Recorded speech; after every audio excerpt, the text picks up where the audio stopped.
তে ছোট বড় সারার কাছে আমার একটা অনুরোধ, আজকের ভিডিও একটা অনুরোধ করলাম যে আজকের ভিডিওটা লাস্ট পর্যন্ত আপনারা সাইয়া যাইবা। অনুরোধ রইল আজকের ভিডিও আপনারা একটা কমেন্ট করিয়া মতামত আপনারা জানাইবা। যেহেতু আমরা 2026 ইলেকশন, আমরা 2026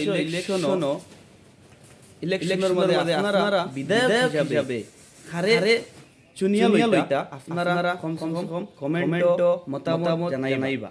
যেহেতু আমি সাইড ব্যক্তির নাম কইমু, সাইড ব্যক্তি পরিচিত হিসাবে আমরা রেজাউল করিম চৌধুরী, আমরা রেহান ভাই, আমরা শাহাবুদ্দিন চৌধুরী, আমরা মহিউদ্দিন আজমল। যেহেতু আপনারা হারে চুনিয়া লইতা 2026 ইলেকশনের বিধায়ক হিসাবে হারে চুনিয়া লই, আপনারা কম একটা কমেন্ট করে আপনারা ভিডিওটা আপনারা মতামত জানাইবা। আপনারা কাছে একটা অনুরোধ রইল, একটা মতামত আপনারা দিয়া যাইবা। ওখান কইয়া শেষ